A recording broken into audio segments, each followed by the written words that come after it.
15장 11절로 24절의 말씀을 함께 나누도록 하겠습니다. 우리나라 속담 가운데 보면 가지 많은 나무 바람 잘 날 없다라는 표현이 있습니다. 자식들이 많으면 자식 때문에 이 자식 때문에 걱정하고 또 저 자식 때문에 걱정하고 자신으로 인해서 근심 걱정 뿐일 날이 없다라는 그런 표현입니다. 젊을 때는 사는 게 바빠서 잘 모르다가 나이가 들어가면 언제부턴가 이제 그 자녀들이 우리 인생에 차지하는 부분이 점점 커지는 것 같아요. 자식이 커가면서 사춘기를 겪고요. 또 속도 썩이고요. 그리고 어른이 되어서 출가하면 다 된 줄 알았는데 여전히 마음이 쓰이고 걱정이 되고 그렇게 자녀는 평생 마음에 짐인 것 같습니다. 하지만 반대로 또 이 자녀는 커가면서 이제 간섭받는 게 싫어지고요. 내가 실수하면서 얻은 교훈들 좀 설명을 해주려고 그러면 뭐라고 그래요? 잔소리하지 말라고 그러죠. 그렇게 싫어합니다. 그래서 자꾸 간섭하는 부모를 떠나서 자유롭게 살고 싶어 하는 그런 마음들이 우리 자녀들에게 있는 것 같습니다. 우리 자녀가 오랜만에 우리 둘째 아들이 와가지고 어떻게 혼자 사니까 힘들지? 너 다시 들어올래라고 물어봤더니 아니 괜찮아.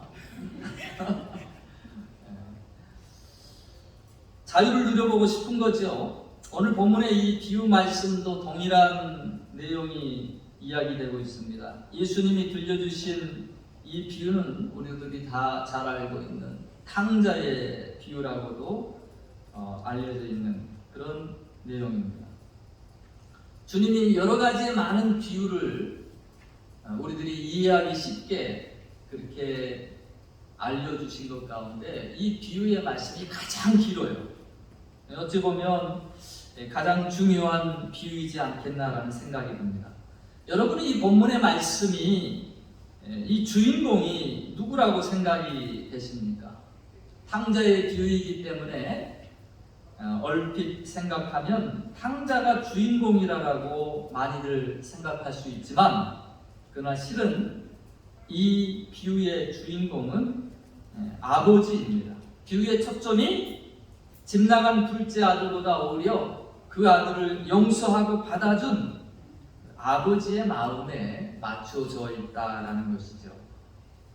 왜 예수님께서 이런 비유를 주셨을까? 사실 이 이스라엘 백성들이 가지고 있었던 하나님의 이미지, 그 이미지는 잘못할 때마다 징계하시고 또 진노하시는 하나님, 그래서 늘 마음속에 두려움이, 무서운 이미지가 그 이스라엘 백성들에게 있었습니다. 그러나 하늘로부터 오신 이 예수님께서 이렇게 단편적인 부분만 보며 가지고 있었던 하나님에 대해 오해한 이 이미지에 대해 하나님께서 어떤 분인가를 그 진면목을 예수님은 우리에게 보여주시고자 하셨다는 것이죠. 예수님도 하나님을 아버지라고 부르셨고요. 우리에게도 아버지라. 이 아바라는 뜻은 아빠라는 의미입니다. 그렇게 다정하게 친근하게 어린아이가 아버지를 아빠라고 부르듯이 하나님에 대해서 그렇게 친근하게 부르도록 그렇게 예수님은 가르치셨다라는 거예요. 당시에 생각하고 있었던 걸로 보면 하나님의 이름을 망령되이 일컫지 말라. 그래서 이 이스라엘 백성들은 여호와의 이름에 자음만 있었지 모음을 붙이지 않았어요. 그래서 여호와의 이름을 함부로 부르다가 어떤 그 징계가 임할까 싶어서 모음을 붙이지 않으니까 지금도 이 하나님의 이름이 여호와니 야훼니 이러한 논란들이 있지 않습니까? 여튼 하나님께서 어떤 분이신가, 우리 예수님이 이 비유를 통해서 알려주기를 원하셨다라는 거예요. 예수님이 말씀하신 하나님의 모습, 예수님이 우리 가운데, 우리 마음 가운데 품고 있기를 원하시는 그 하나님의 모습, 그 모습이 무엇인가 라는 것이죠. 이 비유에서 이 아버지는 두 명의 아들이 있었어요. 이 둘째 아들은 반항기가 있었던 것 같습니다. 둘째 아들이 아버지가 버젓이 살아있는데도 자신의 몫을 미리 떼서 상속해달라고 그렇게 때를 씁니다. 유대인의 풍속을 보면 이 유산은 아버지가 돌아가셨을 때 분깃으로 물려받을 수 있는 거였습니다. 그러나 때를 쓰는 거예요. 결국 아버지가 그 재산을 다 팔아 그 재산을 처분을 하면서 이제 유산을 줬더니만 얼마 못 가서 다 팔고 먼 나라 갔다가 방탕에 다 허비해버리고 집에 돌아옵니다. 그래서 이름이 돌아온 탕자입니다. 그런데 본문은 거기에서만 끝나지 않고요. 25절부터는 이 첫째 아들의 이야기로 넘어갑니다. 밭에서 일하다가 돌아왔는데 집에 잔치가 벌어졌습니다. 이게 무슨 일인가? 라고 봤더니 둘째 아들이 돌아왔다라는 거예요. 방탕했던 그 아들이 돌아왔는데 아버지가 소를 잡고 많은 사람들을 불러서 잔치를 하고 있습니다. 아버지는 기뻐하는데 이 첫째 마음에는 뭔가 심통이 났어요. 나를 위해서는 한 번도 염소 새끼 한 번 잡아보신 적이 없는 아버지가 재산을 창기와 함께 다 날려버린 둘째가 돌아오니 소를 잡고 잔치를 벌인다. 그 마음 가운데 불만스러움이 그 마음 가운데 일어나게 되었다라는 것이죠. 예수님은 지금 이 말씀을 듣고 있는 바리새인과 서기관들의 마음을 읽으셨던 것 같아요. 이들 가운데 있었던 마음은 무엇인가 하면 이제껏 하나님의 말씀대로 나는 산다라고 생각하고 11조와 또 금식과 하나님의 계명과 율례를 열심히 지켰던 그들을 주님께서 그렇게 많이 메시아하시는 부분이 예언되어 있던 그 메시아가 오셨는데 자기들을 칭찬해 주지도 않으시고 그렇게 관심이 없으시고 도리어 죄인들을 다가가시며 세리와 창기에게 마음을 주시고 그 마음 가운데 왠지 모르는 불편함이 그들에게 있었다라는 것입니다. 그와 같은 마음을 가진 이들에게 예수님이 이 비유를 통해 하나님이 어떤 분이신가, 하나님이 어떤 마음으로 그들을 바라보시는가라는 것을 이 비유를 통해 설명을 해주고 있습니다. 저는 이 비유의 제목을 붙인다라면 하나님 아버지와 두 탕자에 대한 이야기다라고 그렇게 붙일 수 있을 것 같습니다. 하나님의 마음을 모르고 속을 속이고 있는 둘째뿐만이 아닌 첫째도 동일하게 아버지의 마음을 헤아리지 못하고 아버지가 기뻐하는 걸 같이 기뻐하지 못하고 시기 가운데에 이렇게 마음의 불편함을 가지고 있는 그 모습 또한 아버지의 마음을 아프게 하는 탕자의 모습이 아니겠는가 싶기 때문입니다.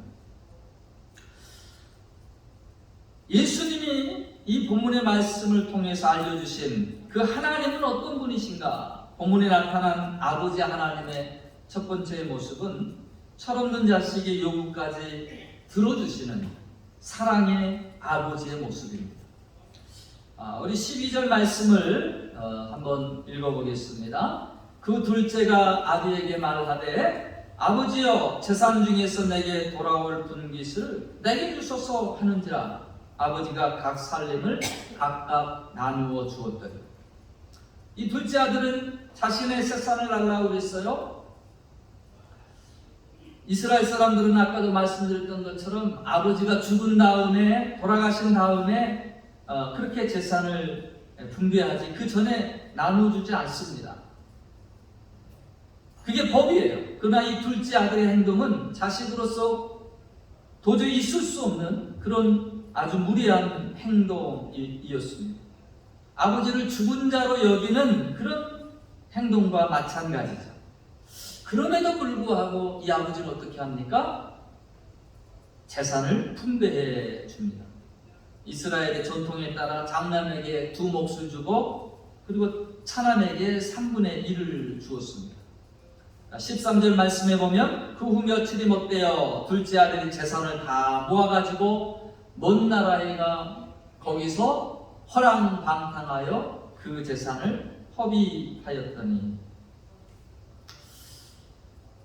아버지가 재산을 물려주자마자 이 둘째 아들이 몇 달이 못되어 다 팔아버렸습니다. 이 매몰찬 행동을 보면 저는 이 둘째 아들에게 이 건달기질이 좀 있는 이 방탕하였거나 아니면 무언가 아버지에게 불만이 있는, 섭섭함이 있는 그런 사춘기적 반항과 같은 모습이 있지 않았는가 싶어요. 오늘날에도 아버지 품을 떠나서 자유롭게 살고자 하는 그런 이들이 많습니다. 또 하나님의 품을 떠나서 자유롭게 살아보겠다라고 하는 그런 사람들도 있어요.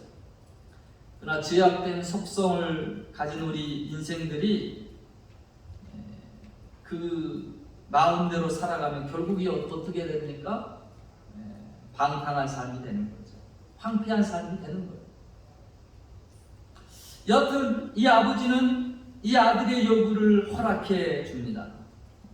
아버지는 아들에 대해서 생각할 때 그 방탕한 또는 이 반항아적 기질이 있는 아들이 돈을 달라고 하는데 안 줘도 어차피 떠날 것 같고 어차피 잡는다고 해도 붙잡혀지지 않을 것 같은 생각이 있었던 것 같아요. 돈 없이 나가서 고생하는 것보다 그의 요구대로 들어줍니다. 믿었지 않지만 그래도 아버지는 그에게 돌아갈 재산을 다 나누어 주었습니다. 왜 그럴까요? 이유는 하나입니다. 사랑하기 때문입니다. 여러분, 사랑은 계산하지 않습니다. 귀한 것을 내주어도 아깝지가 않아요. 제가 미국 유학을 가기 전에 어렵게 좀 늦은 나이에 다시 유학을 결정을 했어요. 젊은 나이에 영국으로 유학 갔다가 다 맞추지 못하고 가정의 어려움을 당해서 이렇게 들어왔습니다. 고민하다가 어려운 결정을 내리고 이제 한국에서의 모든 것들을 이렇게 정리해 가는데 그때 그 어린이집, 부설 어린이집에 대한 규제가 상당히 까다롭습니다. 차에 해야 될 안전시설도 많고 그럴 때 비용이 많이 들어가지고 새 차를 이렇게 뽑아서 가지고 있었는데 이제 처분을 해야 되는데 할 때는 비쌌지만 그걸 팔려고 하니까 이게 일반 차가 아니라 아주 헐값이 되는 거예요. 고민하고 있었는데 이걸 어떻게 처리할까? 저희 아버님이 선뜻 그것을 본인이 사시겠다는 거예요. 내가 볼 때는 그 필요가 없는데 그럼 자꾸 사신다는 거예요. 그래가지고 이제 아버님께 이렇게 넘겨드렸습니다. 나중에 와가지고 미국에 와서 한참 만에 저희 어머니에게 얘기를 들었어요. 이게 집안에 차가 2대나 있으니까 이 차를 꼭 마을에 문제가 있다거나 일이 있다거나 행사가 있으면 꼭 와가지고 우리 차를 좀 쓸 수 없겠느냐 부탁을 한다는 거예요. 안 줄 수도 없고 상당히 난감하죠. 세금에 보험비에 여러 가지로 돈이 들어가는 거예요. 그래서 이제 팔자 그 얘기를 몇 번 했다는 거죠. 근데 아버님이 한사코 반대를 하시고 그걸 안 파시는 거예요. 그래서 이유가 뭐냐라고 한번 물어봤대요. 그랬더니 나중에 답변하시기를 그 차를 탈 때마다 내가 내 아들을 생각하고 기도해주고 싶어 그런다라고 그렇게 답변을 하셨대요. 저는 그 이야기를 듣는데 가슴이 울컥하더라고요. 그날 밤새 울었던 기억이 있습니다. 평소에 늘 사랑한다는 고백 한 번 들어보지 못했던 그 아버지, 우리와 함께 재미나게 함께 웃어주고 또 놀아줘봤던 적을 손으로 꼽아볼 수 없었던 그 아버지인데, 그 마음 한구석에 자식을 향한, 나를 향한 그런 마음을 가지고 계셨다라는 것을 늦게나마 그렇게 알게 될 때에 그 마음이 너무 고맙고, 또 너무 늦게 그 아버지에 대한 사랑을 이렇게 알 수 있었던 제가 참 부족한 사람이라는 것을 그렇게 느끼게 되었습니다. 오늘 이 본문의 아버지도 주저없이 내어줍니다. 오늘 우리를 향한 하나님 아버지의 사랑도 그렇습니다. 사실 돌이켜보면, 따지고 보면 우리 또한 사랑받을 만한 가치 있는 존재가 아니었음에도 불구하고 그분의 사랑하심은 나를 위해 생명까지 내어주시는 그런 사랑을 베풀어 주셨습니다. 로마서 5장 8절에 보니까 우리가 아직 죄인 되었을 때에 그리스도께서 우리를 위하여 죽으심으로 하나님께서 우리에게 대한 자기의 사랑을 확증하셨느니라.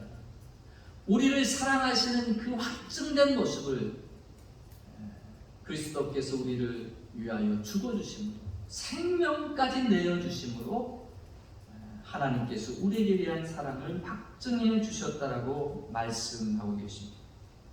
받을 자격 없는 자에게 방황하였고 방탕하였던 아들에게 베풀어 주시는 이 아버지의 사랑, 저는 이 아버지의 아버지를 사랑의 눈먼 아버지다 이렇게 부르고 싶습니다. 두 번째로 예수님께서 이 비유를 통해서 알려주시고자 원했던 하나님의 모습은 애타게 기다리시는 아버지의 모습이었습니다. 집을 떠나 객지에서 허랑방탕한 삶을 살던 이 아들이 결국 전 재산을 탕진하게 됩니다. 거지가 되어버렸어요. 그리고 돼지를 치는 일을 하게 됐는데 얼마나 배가 고팠으면 돼지가 먹는 이 지엽 열매를 먹고자 합니다. 근데 주인이 세상에 그것도 허락해 주지를 않습니다. 허기진 배를 움켜쥡니다. 소름 중에 가장 큰 소름이 배고픈 소름이라고 합니다. 부잣집 아들이 거지가 되어가지고 돼지가 먹는 지엽 열매를 먹으려고 했다라고 하는 것은 이제 더 이상 내려갈 데 없는 완전 밑바닥 인생으로 전락했다라는 것이죠. 탕자는 세상의 인심이 이와 같이 박하다는 것도 처음 알았을 것이고, 또 먹고 산다라는 것이 이처럼 힘들다는 것도 처음 알았을 것입니다. 그동안 아버지의 울타리 안에서 편안하게만 살다가 정작 아버지의 품을 떠나보니 모든 것을 자신 스스로 이제 해나가야 되는 그 입장이 되어보니 그때야 이 아버지가 기억이 나요. 아버지의 사랑이, 아버지의 보호가 감사하고 고마운 거예요. 이 망나니처럼 망나니가 썼던 이 아들이 잘한 것이 있다라면 본문에서 그 잘한 것은 어려움 중에 아버지를 기억했다는 겁니다. 여기서 굶어 죽느니 차라리 아버지 집에 종으로라도 살겠다라고 그렇게 결단하고 아버지께로 향하여 나아간 것이 이 탕자가 잘한 유일한 것입니다. 탕자가 아버지를 뵐 그런 면목이 없습니다. 근데 놀라운 것은 20절 말씀에 보면 이에 일어나서 아버지께 돌아가니라. 아직 상거가 먼데 아버지가 저를 보고 천히 여겨 달려가 목을 안고 입을 맞추니. 아직 상거가 먼데, 상거라는 말은 서로 간의 거리가 멀다라는 뜻입니다. 그렇게 먼 거리임에도 불구하고 아버지는 아들을 알아봐요.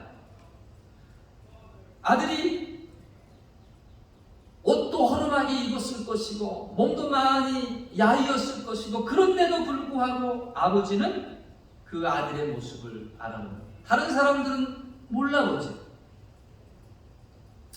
아마 추측건대 이 아버지는 아들이 떠난 다음에 늘 그 동네 입구에 나아가서 혹시나 이제나 저제나 혹시라도 내 아들이 다시 돌아오지 않을까, 그 마음이 늘 그곳을 이렇게 쓰였던 것 같아요. 그래서 자꾸 보고 오나는 오지 않던 자꾸 그곳에 눈이 가고, 그러던 날 어느 날 자기 아들이 오는데 산거지가 돼서 오는데 그 아들의 모습을 제일 먼저 발견하고 아들을 향해 달려갑니다. 그리고 목을 끌어안고 너무너무 반가워서 입에 볼에 입술을 맞췄다라는 것. 제가 군대에서 첫 휴가를 받아가지고 나왔는데 계급 중에 가장 쩔 중에 쩔 2등병 딱 짝대기 하나 딱 달고 나왔더니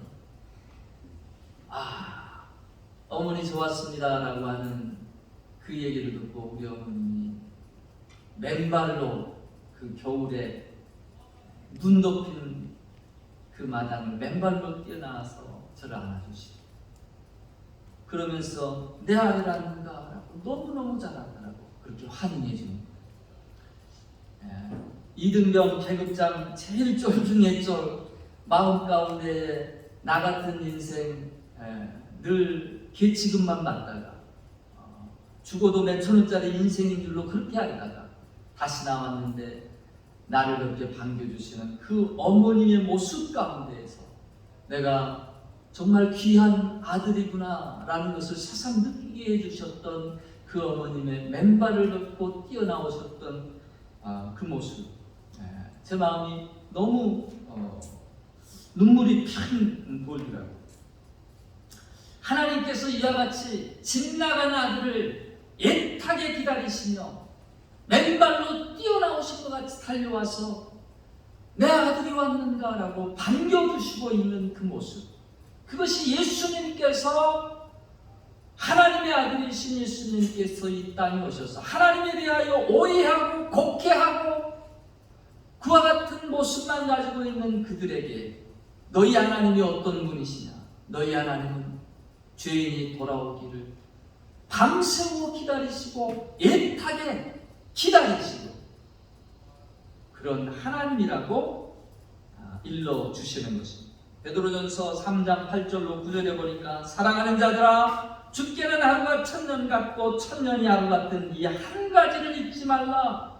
주의 약속은 어떤 이에 더디다고 하는 것 같이 더딘 것이 아니라 오직 너희에 대하여 오래 참으사 아무도 멸망치 않고 다 회개하기에 이르기를 원하시느니라. 이처럼 하나님 아버지는 우리가 회개하고 돌이키기를, 멸망되지 아니하고 회개하기를 오래 참으시며 애타게 기다리시는 분이시다라는 것. 세 번째로 예수님이 일러주신 하나님은 어떤 분이시냐? 용서하기를 기뻐하시는 아버지입니다. 아버지와 아들이 서로 부둥켜 안고 웁니다. 그때 아버지께 용서를 구합니다. 21절에 아버지, 내가 하늘과 아버지께 죄를 얻었사오니 지금부터는 아버지 아들이라 일컬음을 감당치 못하겠나이다. 무슨 말입니까? 저는 아들의 자격이 없습니다. 다만 품꾼의 하나로 써주십시오. 그러나 아버지는 그 아들을 야단치지 않습니다. 오히려 그에게 제일 좋은 옷을 내어다 입히고 손가락질을 끼우고 발에 신발을 신겨줍니다. 가락지와 옷과 신발들은 노예 종이 아니라 아들의 신분이라는 것을 다시 그 아들의 신분으로 이렇게 회복시켜 주시는 것이죠. 그뿐만 아니라 살찐 송아지를 잡으라, 우리가 먹고 마시자. 그러면서 뭐라고 그래요? 이 내 아들은 죽었다가 다시 살아났으며 내가 잃었다가 다시 얻었노라. 여러분, 우리 하나님 앞에 나오면 우리 하나님 앞에 돌아오면 그 누구보다 무엇보다 우리 하나님은 기뻐하시며 우리를 용서하시며 그리고 우리를 회복시켜 주시는 줄로 믿습니다. 요한일서 1장 9절에 만일 우리가 우리 죄를 자백하면 저는 미쁘시고 의로우사 우리 죄를 사하시며 모든 불의에서 우리를 깨끗게 하실 것이요 라고 말씀했습니다. 하나님은 죄를 미워하실지언정 여러분 죄인은 사랑하시는 분이세요. 여러분 죄와 죄인을 구분할 줄 알아야 됩니다. 누구든 어떤 죄인도 회개할 때에 우리 주님은 이는 죽었다가 다시 살아났으며 잃었다가 다시 얻은 나의 존귀한 자 나의 귀한 아들이라고 그렇게 반겨 맞아주실 줄로 믿습니다. 여러분 예수님께서 보여주신 하나님 아버지의 이 모습은 예수님 당시에는 아주 쇼킹한 것들이었어요. 그동안 이스라엘 백성들이 한 번도 생각해보지 않았던 하나님의 모습이었습니다. 여러분은 어떤 모습을 하나님에 대한 어떤 모습을 가지고 있습니까? 이 바리새인과 서기관들은 징계의 하나님만을 보았어요. 그래서 야단치면 미워하는 줄로 그렇게 생각했습니다. 하나님의 마음을 모르면 겉으로 나타나는 모습만 보고 오해하기 쉽습니다. 우리가 신앙생활을 하면서 이 하나님의 사랑을 알고 살아가는 것과 모르고 살아가는 것은 똑같은 신앙생활을 해도 그 신앙의 깊이가 다를 수밖에 없다라는 이야기입니다.